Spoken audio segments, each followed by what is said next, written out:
Hello everyone, welcome to ND nursing coaching. आप सभी का एनडी नर्सिंग कोचिंग में हार्दिक स्वागत है।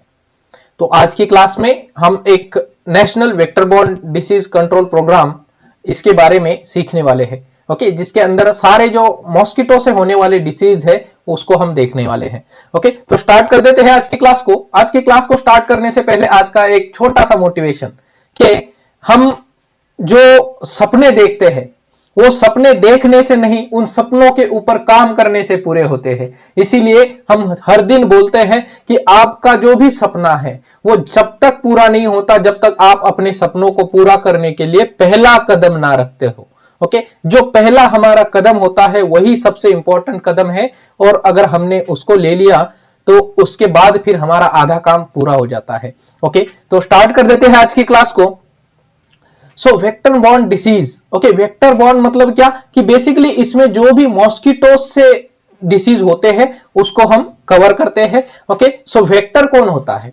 वेक्टर का मतलब होता है कि ऐसा एक एंथ्रोपॉड, एंथ्रोपॉड यानी इंसेक्ट, इंसेक्ट का मतलब हमने कल की क्लास में देखा था जिसको 6 जो है वो लेग्स होते हैं। ओके, 6 लेग्स या फिर 3 पेयर्स ऑफ लेग होते हैं। ओके, वो है वेक्टर, और जो कि इंसेक्ट या फिर जो कि इंसान को बाइट करता है। Okay, so any arthropod that transmit a disease causing pathogen.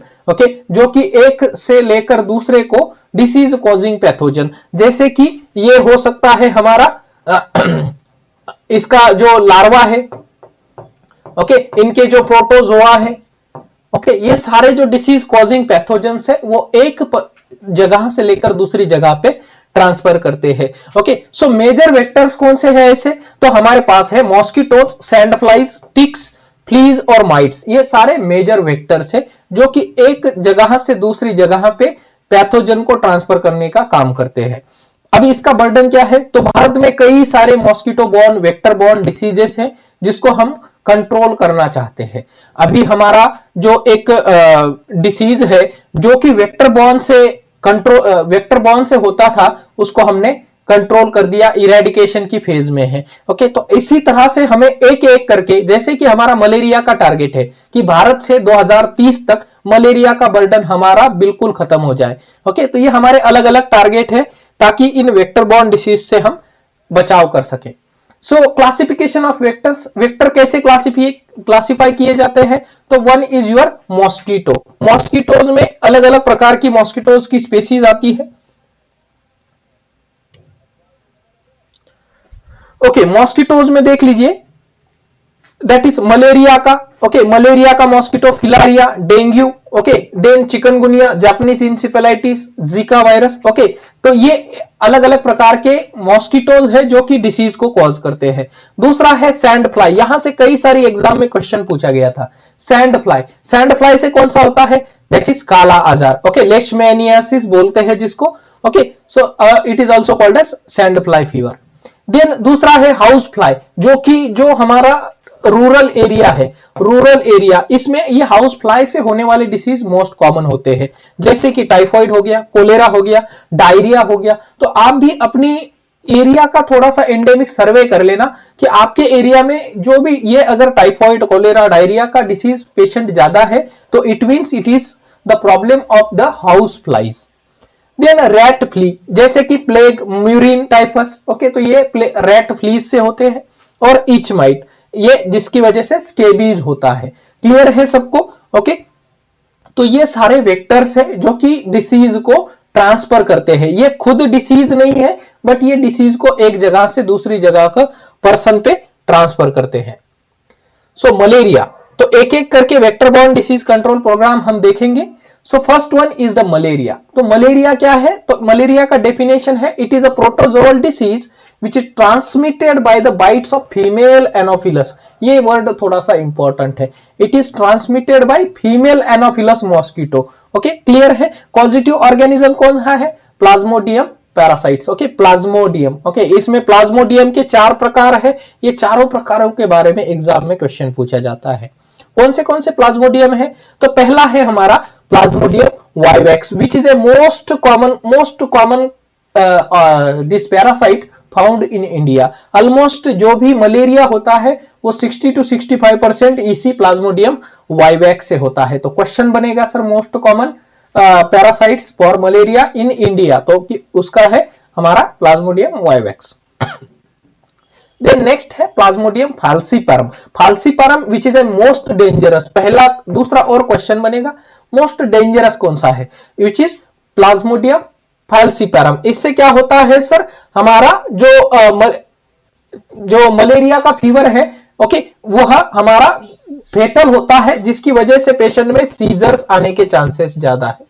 Okay seizures आने के चांसेस ज्यादा है। Plasmodium malariae and plasmodium ovale which is a rare found, okay rarely found plasmodium ovale. Clear सबको? Okay so plasmodium knowlesi it is the fifth species okay zoonotic monkey malaria found in South Asia. Okay तो plasmodium knowlesi जो है वो fifth species है okay जो कि south Asia में पाई जाती है ओके बट इसको एक मंकी फीवर के नाम से जाना जाता है। देन लाइफ साइकिल, इस मलेरिया की लाइफ साइकिल कैसे है, तो सबसे पहले एक होती है infective stage of a man okay जिस मैन के अंदर हमारे क्या होते हैं सर, स्पोरोजोइट्स होते हैं। बट यहां पे जो है ये स्पोरोजोइट्स कहां से आते हैं, तो हमारे अंदर तो ये अवेलेबल नहीं है, ये आते हैं जब एक इन्फेक्टेड फीमेल एनोफिलस मॉस्किटो जो है, ये फीमेल एनोफिलस मॉस्किटो जब बाइट करती है तो ये क्या छोड़ती है, ह्यूमन के अंदर स्पोरोजोइट्स छोड़ते हैं। फिर ये स्पोरोजोइट्स जाते हैं लीवर की तरफ ओके ये स्पोरोजोइट्स लीवर की तरफ जाते हैं और जहां पे स्टार्ट होती है प्री इरिथ्रोसाइटिक स्टेज ओके ये स्पोरोजोइट्स क्या करते हैं, ये जो आरबीसीज है इनको लाइटिक करने का प्रयास करते हैं ओके इरिथ्रोलाइटिक, ये आरबीसी को ब्रेक डाउन करते हैं ओके अब अगर आरबीसी का ब्रेकडाउन होगा तो क्या स्प्लीनोमेगाली हो सकती है, यस हो सकती है। क्या हमारे पेशेंट के अंदर फीवर आ सकता है, क्योंकि आरबीसी ब्रेकडाउन हो रही है मतलब इंफ्लेमेटरी प्रोसेस स्टार्ट होना है, तो यहां पे इंफ्लेमेटरी प्रोसेस स्टार्ट हो जाएगी। बाद में ये जो प्रोसेस है जिसको सीजोगोमी कहते हैं, सीजोगोमी। अब यहां तक जो भी चीज हुआ है इसमें कोई भी मेल फीमेल का कांटेक्ट था क्या, नहीं, तो ये था asexual reproduction. Asexual reproduction occurs in the host मतलब ह्यूमन के अंदर। अब जो भी ये जो सीजोगोमी हुआ है उसके बाद हमारे जो रप्चर आरबीसीज है वो मेरोजोइट्स रिलीज करते हैं ओके क्या रिलीज करते हैं सर, मेरोजोइट्स। ये जो मेरोजोइट्स है वो की टॉक्सिन कॉज करते हैं जिसकी वजह से पेशेंट में फीवर आता है, किसकी वजह से, मेरोजोइट्स के। अब ये मेरोजोइट्स जो है वो और फीमेल मॉस्किटो जो है वो वापस ले लेगी ओके जो कि गैमेटोसाइट्स बनाएगी ओके में गैमेटोसाइट्स बनाएंगी sexual form to develop in human blood but fertilise only in the mosquito okay ये जो मेरोजोइट्स है वो गेमोजोइट्स में ट्रांसफर हो जाएंगे और उसके बाद ये जो गैमेटोसाइट्स है ये गैमेटोसाइट्स फीमेल एनोफिलस मॉस्किटोज के जब गट में जाएंगे तो इससे वापस स्पोरोजोइट्स तैयार होंगे। क्लियर है? तो this is the cycle of malaria, life cycle of a mosquito. अब ये सारा फीमेल ने ये जो गैमेटोसाइट्स थे वो उसने वापस सक कर लिए ओके अब आती है infective stage of for mosquito. Gametocytes जो है वो गैमेटोसाइट्स मॉस्किटो के गट में जाते हैं, उसके बाद स्पोरोगोनी तैयार होती है, sporogony that is sexual reproduction यहां पे होगा। Then the formation of again new sporozoites, वापस ये स्पोरोजोइट्स जो है वो फीमेल एनोफिलस मॉस्किटो के सलाइवरी ग्लैंड में जाएगी। जब ये फीमेल एनोफिलस मॉस्किटो बाइट करेगी एक ह्यूमन को, एक होस्ट को, तो वापस ये जो स्पोरोजोइट्स है वो हमारे ह्यूमन के अंदर आ जाएंगे ओके इसका ड्यूरेशन जो है ये पूरी साइकिल होने में 10 से 20 दिन लगते हैं okay which is an extrinsic incubation period है। ये 10 से 20 दिन का एक्सट्रिंसिक मतलब ये ह्यूमन के अंदर नहीं है। इंक्यूबेशन पीरियड कब कहते हैं, जब से हमारा डिसीज का कॉजिंग ऑर्गेनिज्म एंटर होता है और फर्स्ट सिम्टम आता है ओके तब तक ओके सो गोल्डन पॉइंट है कि man is an intermediate host, कि पूरी साइकिल मैन के अंदर कंप्लीट नहीं होती है। That is why man is an intermediate host in this malaria cycle. Clear है? और डेफिनेटिव होस्ट कौन सा है, definitive that is mosquito. Clear, क्योंकि मॉस्किटो ही है जहां से जो replication of this sporozoites gametocytes है उसका रिप्लिकेशन होता है। Host and environmental factor. Okay, so कौन से पेशेंट में किस किस पर्सन में यह मलेरिया होने का संभावना ज्यादा है? So it affect all the ages, male are more expose due to the outdoor work, but अभी इसको हम कह सकते हैं कि मेल और फीमेल दोनों एक समान है, इसीलिए दोनों को भी होने की संभावना ज्यादा है, क्योंकि दोनों भी काम करते हैं, दोनों भी आउटसाइड काम करने लगे हैं, तो संभावना ज्यादा है। इम्यूनिटी जिस पेशेंट में प्री इम्यूनाइजेशन है या इनकम्प्लीट इम्यूनिटी है उसमें ज्यादा हो सकता है। देन जेनेटिक ट्रेट्स, जिस पेशेंट में सिकल सेल ट्रेट है उसमें ये प्रोटेक्ट करता है। ऐसे पेशेंट में प्लाज्मोडियम फाल्सिपारम का इन्फेक्शन, जो कि मोस्ट डेंजरस है, इसका इन्फेक्शन नहीं होता है जिस पेशेंट में सिकल सेल है। ओके, उसके बाद डफी नेगेटिव ब्लड ग्रुप, जिस पेशेंट का नेगेटिव ब्लड ग्रुप है डफी नेगेटिव, उसके अंदर प्लाज्मोडियम वाइवैक्स का इन्फेक्शन नहीं होता है, which is an mostly 60 to 65% common होता है। ओके, अब कौन से सीजन में ज्यादा है मलेरिया? तो मलेरिया मानसून और पोस्ट मानसून सीजन में, क्योंकि मलेरिया का जो पैरासाइट है वो अच्छे साफ सुथरे पानी में ये देखने को मिलता है। तो जहां पे भी पॉन्ड रहेंगे या जहां पे भी बहता पानी है, नदी है, वहां पे ये इसके जो मलेरिया के जो मॉस्किटोज है वो ज्यादा देखने को मिलते हैं। Next, clinical features. क्या क्या दिखेगा क्लिनिकल फीचर्स में मलेरिया के अंदर? सो मलेरिया का क्लासिक ट्रायड है। ट्रायड का मतलब ये तीन सिम्टम्स तो पेशेंट में होंगे ही। ओके, तो क्लासिक ट्रायड स्टेजेस है। That is one is your cold stage, patient को अचानक से शिवरिंग होने लगेगी। ओके, सो अनकंट्रोलेबल शिवरिंग पेशेंट में होंगी। राइगर्स आएंगे which is for 15 to 60 minutes. याद रखना है जब ये स्टेजेस चालू हो जाती है तो इसका ड्यूरेशन याद रखना पेशेंट को, क्योंकि एज अ नर्स हमें बताना है। तो क्या बताएंगे? तो पेशेंट को बताएंगे कि कोल्ड स्टेज चालू हो गई है, ये 15 से 20 मिनट तक रहेगी, पेशेंट को बहुत ज्यादा शिवरिंग होगी, तो हमें इस दौरान क्या करना है? पेशेंट को ब्लैंकेट से कवर करके रखना है। उसके बाद आती है दूसरी stage, that is hot stage, जिसमें पेशेंट का टेम्परेचर अराउंड 41 डिग्री सेल्सियस तक जा सकता है। तो पेशेंट को इस दौरान क्या करना है? ओपन करना है, उसको लूज क्लॉथ देने हैं, पेशेंट की फ्लश स्किन रहेगी, हेडेक रहेगा, वो स्टेज जो है वो 2 से 6 घंटे की रहेगी। अब इस दौरान हमने क्या करना है? पेशेंट को ड्रिंकिंग वाटर ज्यादा देना है, पेशेंट को जो है वो कोल्ड एनवायरनमेंट में रखना है।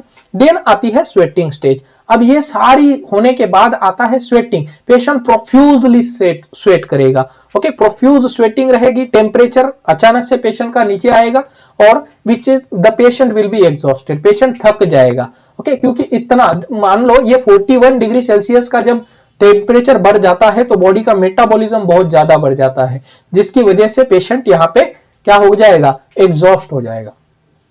ओके, नाउ पीरियडिसिटी क्या है? तो प्लाज्मोडियम वाइवैक्स के जो पीरियड्स है वो एवरी 48 आवर्स, मतलब पेशेंट क्या बताएगा आपको कि हर तीसरे दिन मुझे बुखार आ जाता है। तो it is a classical indication that the patient is having Plasmodium vivax या प्लाज्मोडियम ओवेली का पैरासाइटिक इन्फेस्टेशन।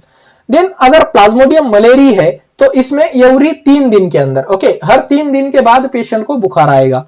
देन प्लाज्मोडियम फाल्सिपारम जो कि वेरी सीरियस होता है, इसमें पेशेंट को इरेगुलर या कंटिन्यूअस बुखार रहता है। तो इस हिसाब से हमें क्लिनिकली जज करना पड़ेगा। कुछ कॉम्प्लिकेशंस हो सकते हैं अगर ये मलेरिया को प्रॉपरली ठीक नहीं किया तो सेरेब्रल मलेरिया होता है। किसकी वजह से सर? किसकी वजह से? प्लाज्मोडियम फाल्सिपारम। प्लाज्मोडियम फाल्सिपारम प्लाज्मोडियम फाल्सिपारम की वजह से क्या होगा सर? सेरेब्रल मलेरिया होगा, विच is a very severe condition जिसमें कोमा कन्वर्जन आ सकते हैं। ब्लैक वाटर फीवर, ओके, ये क्वेश्चन भी कई बार एग्जाम में पूछा गया था।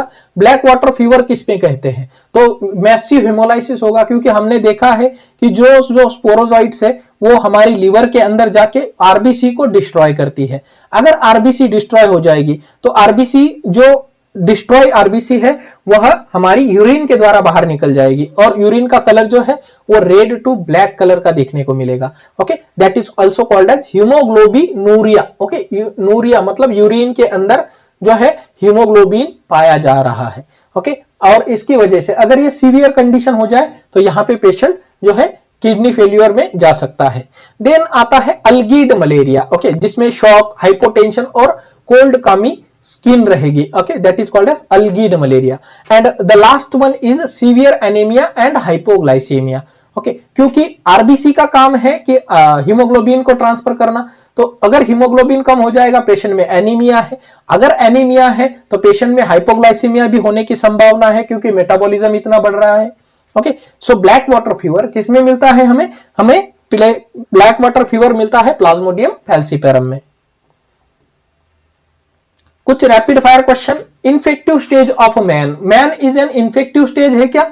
ओके, तो इन्फेक्टिव स्टेज हमारे मैन में स्पोरोजोइट्स होती है। मॉस्किटो के अंदर क्या होता है? Gametocytes. Okay, gametocytes. Infective stage of mosquito gametocytes है। डेफिनेटिव होस्ट कौन सा है? डेफिनेटिव होस्ट मलेरिया के अंदर तो वो है फीमेल एनोफिलस मॉस्किटो, क्योंकि जब इसके गट में ये गैमेटोसाइट्स जाते हैं तब ये इसका रिप्लिकेशन करके स्पोरोजोइट्स वापस बनाती है। ओके, तो रिप्रोडक्शन का मतलब ही है कि एक स्पेसी से दूसरा स्पेसी बनाना, तो गैमेटोसाइट से वापस स्पोरोजोइट्स बनाती है। That is why it is a definitive host. तो मैन कौन सा है? तो man is an intermediate host.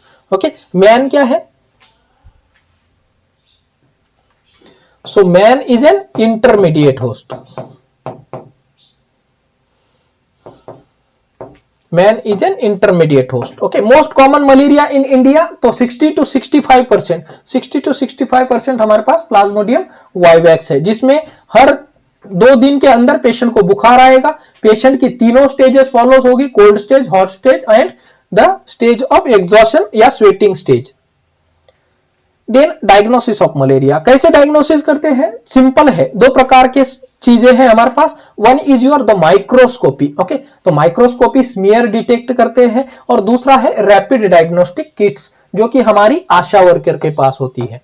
Okay, तो आशा वर्कर के पास रैपिड डायग्नोस्टिक किट है और हमारी लेबोरेटरी के अंदर हम माइक्रोस्कोपी करते हैं। तो क्वेश्चन बनेगा sir gold standard test for malaria, तो दैट इज माइक्रोस्कोपी। इसमें हम थिक स्मीयर और थिन स्मीयर डिटेक्ट करते हैं। थिक स्मीयर में क्या देखते हैं? टू डिटेक्ट द पैरासाइट्स की क्वांटिटी, कितना क्वांटिटी में है और उसकी स्पेसीज कौन सी है, तो उसके लिए हम आइडेंटिफाई करने के लिए थिन स्मीयर करते हैं। स्मीयर में कौन सा स्टेन यूज किया जाता है? ये क्वेश्चन नॉर्सेट के लिए बहुत इंपॉर्टेंट है।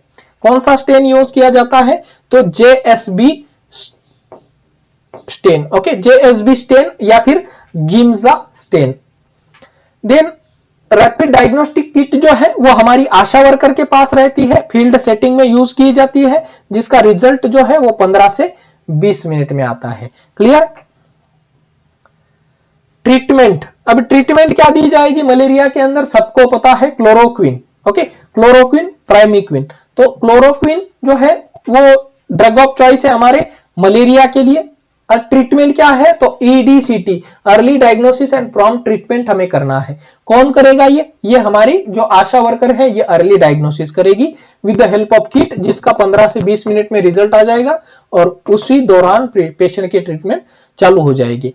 ट्रीटमेंट क्या देनी है? तो हमें ट्रीटमेंट देनी है क्लोरोक्विन, प्राइमिक्विन या फिर आर्टिमिसिन कॉम्बिनेशन थेरेपी, ACT बोलते हैं, आर्टिमिसिन कॉम्बिनेशन थेरेपी। लेकिन यहां पे इंपॉर्टेंट क्वेश्चन है कि जो भी मदर प्रेग्नेंट है उसके अंदर ये हम प्राइमाक्विन नहीं देते हैं। It is a completely contraindicated. Okay, तो ये प्राइमाक्विन क्या करती है? कंप्लीट इरेडिकेशन करती है जो भी स्पोरोजोइट्स मैन के अंदर है। ओके, प्राइमाक्विन क्या करती है? स्पोरोजोइट्स को किल करती है, स्पोरोजोइट्स को किल कर देती है। लेकिन ये प्राइमाक्विन बच्चे के ऊपर इफेक्ट कर सकती है। दैट इज व्हाई जो मलेरिया वाली मदर है उस मदर में हम ओनली प्राइमरी ट्रीटमेंट देते हैं। जो कंप्लीट क्यूरेज जो प्राइमाक्विन से होता है 14 दिन के लिए देना है। ये प्राइमाक्विन 3 दिन के लिए है, ये जो क्लोरोक्विन 3 दिन के लिए है, प्राइमाक्विन हम 14 डेज के लिए देते हैं। 14 दिन के लिए देना है, लेकिन हम ये प्रेग्नेंट मदर में नहीं दे पाते हैं। Okay, so this is the gold standard treatment, जिसमें G6PD डिफिशियंसी है उसमें भी हम ये नहीं देंगे प्राइमाक्विन। ट्रीटमेंट का क्या प्रोटोकॉल है, तो अगर प्लाज्मोडियम वाइवैक्स का इंफेक्शन है, कैसे पता चलेगा, तो थिन स्मीयर कर दिया आपने, आपको दिख गया प्लाज्मोडियम वाइवैक्स है। ओके, तो हम ट्रीटमेंट देना है क्लोरोक्विन 3 दिन के लिए और प्राइमाक्विन 14 दिन के लिए। प्राइमाक्विन क्या करेगी, तो प्राइमाक्विन का काम है कि कंप्लीट इरेडिकेशन, जितने भी स्पोरोजोइट्स है उस सब स्पोरोजोइट्स को किल कर देगी। देन अगर पेशेंट में प्लाज्मोडियम फाल्सिपारम है तो इसमें हम ACT जो आर्टिसुनेट प्लस सल्फाडाइऑक्सिन और पायरीमेथ्रिन जो है ये हम ट्रीटमेंट देंगे, जिसमें सिंगल डोज प्राइमाक्विन भी हम देते हैं। इसमें 3 दिन ACT देते हैं, ओके, जो आर्टिसुनेट सल्फाडाइऑक्सिन एंड पायरीमीथेन, और स्टैट देते हैं प्राइमाक्विन ऑन डे 2। ये ट्रीटमेंट का प्रोटोकॉल जरूर याद रखना। प्रेगनेंसी अगर है तो उसमें हम ओनली एंड ओनली क्लोरोक्विन देते हैं, हम प्राइमाक्विन नहीं देते हैं। तो क्या ये मदर अगर मदर को प्रेगनेंसी के अंदर मलेरिया हो गया तो ये पूरा ठीक हो सकता है क्या? नहीं सर, नहीं हो सकता, because we are not giving this primaquine. ACT, okay, artemisinin combination therapy.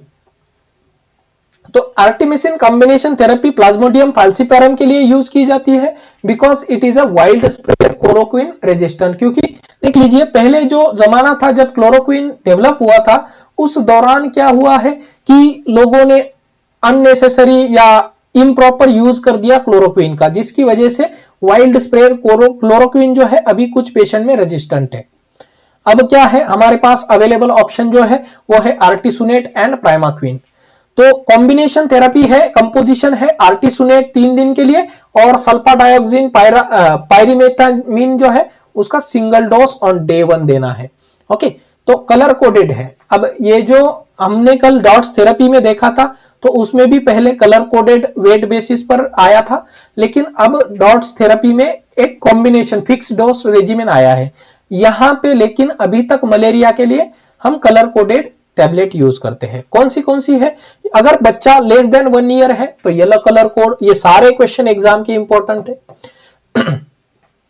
अगर बच्चा लेस देन 1 ईयर तो yellow colour code, 1 to 4 year है green colour code, 5 to 8 year है red colour code, and white और silver होता है adult के लिए। ओके, तो ये सारे क्वेश्चन इंपॉर्टेंट है। येलो है less than 1 year, 1 to 4 year green है, 5 to 8 year that is the red colour, और सिल्वर है हमारा अडल्ट के लिए।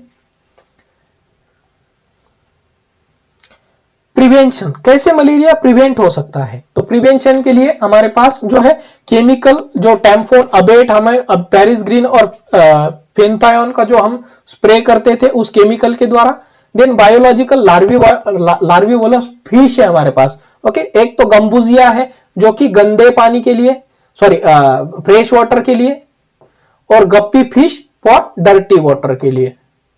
Okay, gambusia for fresh water and dirty water के लिए गप्पी फिश है। ओके, क्लियर है सबको? गंबुजिया एनोफिलस मॉस्किटो को किल करती है, एनोफिलस को, और गप्पी फिश जो है वो क्यूलेक्स के लिए काम आती है।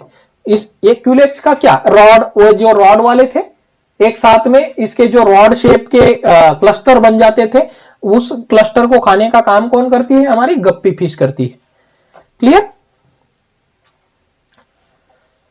प्रिवेंशन कैसे करें, प्रिवेंशन के लिए हमारे पास इंडोर रेसिडुअल स्प्रे है, जो जिसमें हम DDT, मेलाथायोन, डेल्टामेथ्रिन का स्प्रे यूज करते हैं। कुछ है स्पेस स्प्रेइंग, जो कि एंडेमिक एरिया है, सॉरी, या इपिडेमिक्स हो रहा है, तो उन एरियाज के अंदर हम क्या करेंगे सर, स्पेस स्प्रे करेंगे, जिसके अंदर पायरेथ्रम का एक्सट्रैक्ट रहेगा। देन पर्सनल प्रोटेक्शन, हमारे पास जो insecticide treated long lasting insecticidal nets है, जो कि हिमालयन रीजन में हम यूज करते हैं, ये जो कि गवर्नमेंट ऑफ इंडिया के द्वारा भी कुछ सप्लाई होता है जो नॉर्थ ईस्ट में रहते हैं उनके लिए। देन रिपेलेंट है हमारे पास DEET, जो हमारे घर के अंदर मॉस्किटो किलर है उसके अंदर, और उसके बाद प्रोटेक्टिव क्लोथिंग से। ओके, तो लॉन्ग स्लीव वाले कपड़े पेशेंट को पहनने के लिए बोलना है। नाउ कुछ important question, the positive organism for black water fever. Black water fever के लिए हमने क्या बोला था, that is your plasmodium falciparum. Plasmodium falciparum is a positive organism for black water fever. Black water क्यों कहा जाता है, क्योंकि ये हमारा यूरिन के अंदर जो है हिमैचुरिया कर देता है, हिमैचुरिया कर देता है। क्यों, आरबीसी का डिस्ट्रक्शन करेगा। आरबीसी में जो यूरिन का अगर डिस्ट्रक्शन हो जाएगा तो यूरिन का कलर कैसे हो जाएगा, रेड हो जाएगा या फिर ब्लैक हो जाएगा। क्लियर है सबको। प्लाज्मोडियम वाइवैक्स जो कि मोस्ट कॉमन है, प्लाज्मोडियम ओवेली और ये जो रेयरली है पाया जाता है plasmodium malariae and plasmodium falciparum which is a most dangerous होता है। ओके, मोस्ट डेंजरस है। Which drug is used for radical cure, complete cure of this malaria? तो हमारे पास वो ड्रग है प्राइमाक्विन। कौन सा है सर, प्राइमाक्विन। कितने दिन के लिए, 14 डेज के लिए देते हैं। बस इसमें एक है कि कॉन्ट्राइंडिकेटेड है प्रेगनेंसी के अंदर, और जिस पेशेंट में G6PD का डेफिशिएंसी है उस पेशेंट में हम ये प्राइमाक्विन नहीं देंगे। क्लियर। डेंगू फीवर, अभी तक सारा कंप्लीट मलेरिया के बारे में देखा है, अब हम डेंगू फीवर के बारे में देखते हैं। सो डेंगू फीवर, ये सारे प्रोग्राम हमने अलग से कवर कर रखे हैं, बस बेसिक एक एक स्लाइड में हम देख लेंगे कि इसका ऑर्गेनिज्म क्या है और इसके बारे में जो भी क्वेश्चन बनते हैं वो देखेंगे। सो वेक्टर क्या है डेंगू फीवर के लिए, एडिस इजिप्टी। एडिस इजिप्टी जिसको हम टाइगर मॉस्किटो बोलते हैं। क्यों टाइगर मॉस्किटो, क्योंकि इसके शरीर के ऊपर जो टाइगर है हमारा, उसके शरीर के ऊपर जैसे पट्टे होते हैं उसी पट्टेदार वाला ये मॉस्किटो है। ओके, हैबिटेट कहां पे रहता है, ये डे बाइटर है, ये अच्छे साफ सुथरे पानी में रहता है। आर्टिफिशियल वाटर जैसे कि हमारे गमले हो गए, हमारा जो कूलर है, यहां पे ये सारे मिलेंगे। और ये डे बाइटर कहने से अच्छा ये इवनिंग बाइटर है। कहां पे, इवनिंग के टाइम पे ये बाइट करता है। और मोस्टली ये जो डेंगू के मॉस्किटोज है जो हमारे कर्टन्स है, कर्टन्स के पीछे मिलते हैं। Okay, behind the curtains. Okay, then virus, flavi virus family से ये एडिस इजिप्टी आती है, जिसके अंदर डेंगू जो है DEN 1 to 4 सीरोटाइप्स है। सिम्टम्स क्या होंगे पेशेंट, डेंगू वाले पेशेंट में एक क्लासिकल सिम्टम्स बता देता हूं। अगर पेशेंट ने बोल दिया मुझे बिहाइंड द आई पेन हो रहा है, साथ ही साथ ज्वाइंट पेन है, एक बार पहले मलेरिया का जांच करेगा। Okay, high fever with retro orbital pain, question में यह वर्ड जरूर मिलेगा, high fever with retro orbital pain, उसका हम बोलेंगे डेंगू। एडिस इजिप्टी जिसको breed cooler, tyre, flower pots में ये ब्रीड करती है। अब हमारे पास है डेंगू हेमोरेजिक फीवर और डेंगू शॉक सिंड्रोम। ओके, ये क्या होता है, so dengue haemorrhagic fever, dengue में क्या है हमारी प्लेटलेट काउंट्स जो है वो कम हो जाती है। ओके, इसीलिए हिमोरेज हो जाते हैं। हिमोरेज कैसे होगा, तो पेशेंट जैसे ब्रश करेगा या थोड़ा सा भी पेशेंट को टच लगेगा या टूर्निकेट टेस्ट करेंगे हम, तो पेशेंट के अंदर बॉडी के ऊपर पैचेस मिलेंगे। So that is a haemorrhagic sign है। तो पेशेंट में क्राइटेरिया क्या है डेंगू हेमोरेजिक फीवर कहने के लिए, तो पहली बात पेशेंट को फीवर होना चाहिए, हीमोरेजिक टेंडेंसीज होनी चाहिए, जैसे कि पेटेकी मिलेगी, रेड स्पॉट्स मिलेंगे, ब्लीडिंग गम है या पॉजिटिव टूर्निकेट टेस्ट। हम क्या करना है, पेशेंट का जो एक पेशेंट की कलाई पे टूर्निकेट अप्लाई करना है और कुछ समय के बाद उस टूर्निकेट को निकालेंगे तो रेड कलर का स्पॉट पेटेकी हमें देखने को मिलेगी। ओके, और पेशेंट को थ्रोम्बोसाइटोपेनिया होना चाहिए, लेस देन 1 लाख जो है पेशेंट की प्लेटलेट आनी चाहिए। ओके, नॉर्मल प्लेटलेट का काउंट कितना है, कमेंट करना है नॉर्मल प्लेटलेट का काउंट। देन पेशेंट को प्लाज्मा लीकेज का साइन भी हो सकता है, जैसे कि असाइटिस है, प्लूरल इफ्यूजन है, राइज इन हेमेटोक्रिट। हेमेटोक्रिट क्यों राइज होगा, why, because of breakdown of RBCs, breakdown of RBCs. RBCs का ब्रेकडाउन जब होगा तभी हेमेटोक्रिट बढ़ जाएगा। देन इन सबको मिलाकर अगर पेशेंट को शॉक का सिम्टम है, ओके, अगर पेशेंट को शॉक का सिम्टम है, then we will called it as DSS, dengue shock syndrome कहेंगे। नेक्स्ट आता है चिकनगुनिया।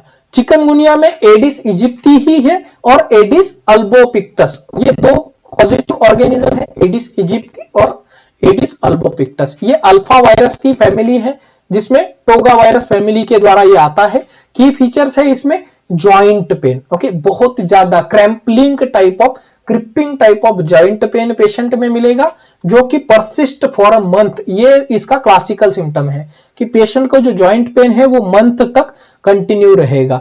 ओके, सो मीनिंग क्या है? टू वॉक बेंट ओवर, ये वर्ड एग्जाम में जरूर ढूंढ लेना। टू वॉक बेंट ओवर, अगर ये वर्ड आया तो it is a chikungunya. Treatment क्या है? तो सिम्टोमेटिक ट्रीटमेंट है, NSAID और हाइड्रेशन देना है। नो एस्पिरिन, क्यों? क्योंकि यहां पे हिमोलाइसिस का चांसेस हो सकता है। Next, Japanese encephalitis. Japanese encephalitis जिसका क्यूलेक्स मॉस्किटो, जो कि डर्टी वाटर में मिलता है। ओके, डर्टी वाटर में मिलता है, तो जहां पे डर्टी वाटर होगा ये क्यूलेक्स मॉस्किटो हमें देखने को मिलेगा। तो ये कहां पे मिलता है? राइस फील्ड में, पैडी फील्ड्स में ये देखने को मिलेगा। होस्ट कौन सा इसका? पिग है। ओके, तो pig is a host for this एम्प्लीफाइंग host. एम्प्लीफाइंग host मतलब क्या? कि इसमें amplification, increase the number of species, number of species यहां पे इंक्रीज हो जाएंगी, किसके अंदर? पिग के अंदर। और एरिडीड बर्ड्स जो है वो रिजर्वायर होते हैं and humans are the dead end host, क्योंकि ये खत्म हो जाता है। ये जो जापानीज इंसेफेलाइटिस, अगर जितने भी पैरासाइट्स इसमें आ गए तो ये खत्म हो जाएंगे। वैक्सीन है जापानीज इंसेफेलाइटिस के लिए, लाइव एटेन्यूएटेड वैक्सीन है 14-14-2 और included in universal immunisation programme for 2 doses. इसका डोसेस कब कब है आपको कमेंट करनी है। सिम्टम फीवर, हेडेक और कन्वल्जन एंड कोमा, ये सारे सिम्टम्स मिलेंगे जापानीज इंसेफेलाइटिस के अंदर। देन आता है लिम्फेटिक फिलारियासिस, जो भी क्यूलेक्स मॉस्किटो से ही होता है, जो कि डर्टी वाटर में मिलेगा। उस्सेरेशिया बोंकाफ्टी 99% जो है हमारे इंडिया में मिलेगा। लिम्फेटिक फिलारियासिस जिसको एलिफेंटाइटिस कहते हैं। Why elephantiasis? बिकॉज इस पेशेंट के अंदर जो हमारी लिम्फेटिक सिस्टम है, ओके, लिम्फेटिक नोड्स ये ब्लॉक हो जाएंगे। ओके, और लिम्फेटिक नोड्स जब ब्लॉक हो जाते हैं तो पेशेंट का जो लेग है एलिफेंट के जैसे स्वेल करेगा। ओके, पेशेंट का लेग जो है एलिफेंट के जैसे फूल जाएगा। Okay, so that is also called as lymphatic filariasis या फिर एलिफेंटाइटिस। अब डायग्नोसिस कैसे करेंगे? तो नाइट ब्लड स्मीयर करना है। नाइट ब्लड स्मीयर जिसमें माइक्रोफिलारी एक्टिव दिखेगी एट नाइट 10 to 2 AM पे। ओके, ड्रग ऑफ चॉइस क्या है? तो हमारा DEC, ओके, डाइइथाइल कार्बामाजिन, ये ड्रग ऑफ चॉइस है। कई बार एग्जाम में रिपीटेड क्वेश्चन है। रैपिड फायर क्वेश्चन वेक्टर के बारे में, तो वेक्टर कौन सा है? टाइगर मॉस्किटो, किसके लिए? डेंगू के लिए। Okay, then vector breeding in rice field, culex. Culex का नाम याद आ गया तो एक जरूर याद रखना, डर्टी वाटर में। ओके, एम्प्लीफाइंग होस्ट कौन सा है? जापानीज एन्सेफेलाइटिस के लिए। एम्प्लीफिकेशन का मतलब क्या है? नंबर ऑफ स्पेसीज बढ़ना, किसमें बढ़ते हैं? पिग के अंदर। डेड एंड होस्ट कौन सा है जापानीज इंसेफेलाइटिस के लिए? तो वो है मैन। ब्रेकबोन फीवर मतलब जो ज्वाइंट है, पेशेंट को लगेगा कि बिल्कुल ही ज्वाइंट ही पेन में हो रहा है। ओके, या फिर peri orbital pain. Okay, retro orbital, not peri orbital, retro orbital pain. तो ये किस में दिखेगा हमें सर? डेंगू के अंदर। काला आजार, विसरल लेशमेनियासिस। ओके, काला आजार जो कि not mosquito borne, it is borne by sand fly. Okay, sand fly की वजह से होता है। ओके, जिसका एजेंट जो है लेशमेनिया डोनोवेनी, ये लेशमेनिया डोनोवेनी की वजह से काला आजार होता है। इसके अंदर काला आजार क्यों कहते हैं इसको? Because it is due to the darkening of the skin. Okay, black sickness बोलते हैं इसको, ब्लैक सिकनेस, जिसके अंदर स्प्लीनोमेगाली मिलेगी। क्यों? क्योंकि सर आरबीसी का इसमें ब्रेकडाउन होता है, ब्रेकडाउन होगा। पेशेंट में पेन, फीवर रहेगा, वेट लॉस रहेगा। ड्रग ऑफ चॉइस क्या है ये काला आजार के लिए? लाइपोसोमल एम्फोटेरिसिन बी, ये एग्जाम में क्वेश्चन पूछा गया हुआ है। Single dose of amphotericin B हम यहां पे देते हैं। हैबिटाट कहां पे मिलती है ये सैंड फ्लाई? तो ये क्रैक्स, स्क्रेविक्स के मड हाउसेस में। ओके, जो मिट्टी के घर होते हैं यहां पे ये मिलती है। हमारी लेशमेनिया। प्लेग किसकी वजह से होता है? ये प्लेग हमारा मॉस्किटो बॉर्न नहीं है, तो ये प्लेग है हमारा फ्ली के द्वारा, ओके, फ्ली के द्वारा, रैट फ्ली के द्वारा ये होता है। एजेंट है इसमें Yersinia pestis, it is a type of a bacteria, okay, ये बैक्टीरिया है, ब्यूबोनिक है। ब्यूबोनिक मतलब क्या कि इसमें जो लिम्फ नोड है वो ब्यूब्स बन जाते हैं, स्वोलन हो जाते हैं, ओके। और न्यूमोनिक मतलब लंग्स के अंदर यह बैक्टीरियल इंफेक्शन हो जाएगा या सेप्टिसेमिक, ये हो जाएगा सिस्टमिक, ओके। तो ये जो प्लेग है वो हमारा न्यूमोनिक हो सकता है, न्यूमोनिक मतलब हमारा लंग के लिए, ब्यूबोनिक हो सकता है जो कि लिम्फ नोड का स्वेलिंग है, और या फिर सिस्टमिक हो सकता है। कंट्रोल कैसे करेंगे? तो हम डीडीटी को पहले तो जो हमारी फ्लीज है, ओके, ये जो फ्लीज है उसको कंट्रोल करना है। किस तरह से? तो हम डीडीटी का पाउडर छिड़केंगे। उसके बाद जो रैट किलर है, रैट किलर में क्या आता था? हमारा वारफेरिन का टैबलेट नाम सुना था, वारफेरिन होता है, वारफेरिन से भी हम रैट किलिंग कर सकते हैं। Then safety pin appearance, Yersinia pestis under microscope, okay. तो सेफ्टी पिन का अपीयरेंस, ये क्वेश्चन एग्जाम में पूछा जाता है। सेफ्टी पिन का अपीयरेंस तो हमारा वो मिलता है प्लेग के अंदर, यर्सिनिया पेस्टिस के अंदर। काइसनासुर फॉरेस्ट डिसीज जो कि कर्नाटका वाले जो शिमोगा डिस्ट्रिक्ट है उसमें देखने को मिलता है। It is also called as monkey fever, ये टिपिकली यहाँ पे ही मिलता है, एंड इसमें हार्ट टिक के द्वारा होता है, ओके। हीमाफिलियासिस, ओके, या ये जो है ये हमारे देखने को मिलेगा। ट्रांसमिशन कैसे होता है? बाइट बाय इन्फेक्टेड टिक्स, जो monkey are the host, that is why it is called as monkey fever. And killed KFD vaccine यहाँ पे अभी अवेलेबल है और इस डिस्ट्रिक्ट में हम पर्टिकुलरली दिया जाता है। स्क्रब टाइफस, स्क्रब टाइफस जिसको ट्रोम्बिक्युलिड माइट जो है ये स्क्रब है, larva is also known as chigger. Chigger क्यों कहा जाता है? बिकॉज यहाँ पे जो सिगारेट का जो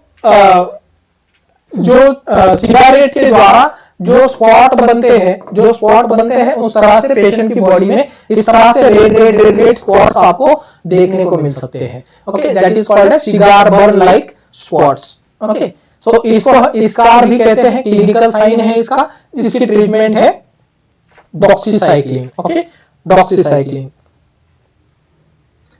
नाउ एनवीबीडीसीपी का जो प्रोग्राम है, अभी तक जो हमने मॉस्किटो देखे, जो फ्लीज देखी है, ओके, ये जो पैरासाइट्स देखे हैं, ये बैक्टीरिया जो देखे हैं, सैंड फ्लाई देखी, हाउस फ्लाई देखे, इन सारों को कंट्रोल करने के लिए एक कंप्लीट प्रोग्राम है, that is called as national vector borne disease control programme, NVBDCP, जिसका इसके अम्ब्रेला के अंदर 6 डिसीज आते हैं। पहला क्वेश्चन, कौन से आते हैं, कौन सा नहीं आता है, ये क्वेश्चन जरूर बनेगा। तो कौन से आते हैं? मलेरिया आता है, डेंगू आता है, चिकनगुनिया आता है, जापानीज एन्सेफेलाइटिस, लिम्फेटिक फिलारियासिस और कालाजार, ये 6 डिसीज इस कंट्रोल प्रोग्राम में आते हैं।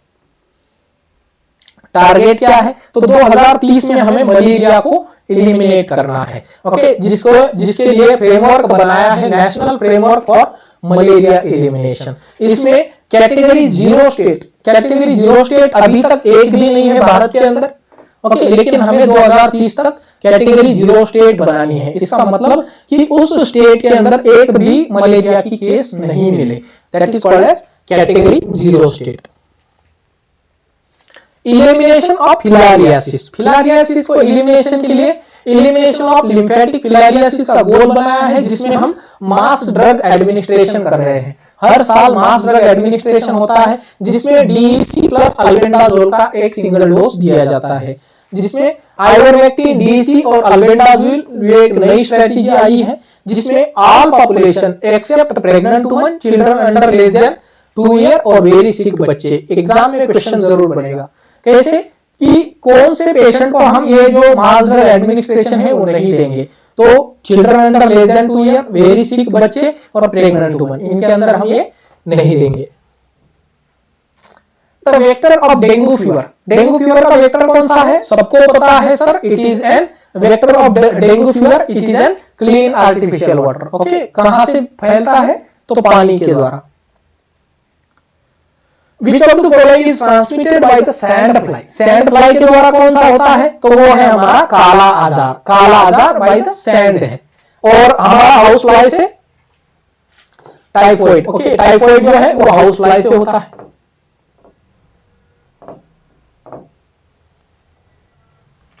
Next, drug of choice for radical cure of plasmodium vivax. Radical cure complete करने के लिए हमारे पास है प्राइमाक्विन। ओके, क्लोरोक्विन हम 3 दिन के लिए देते हैं, प्राइमाक्विन 14 डेज के लिए देते हैं।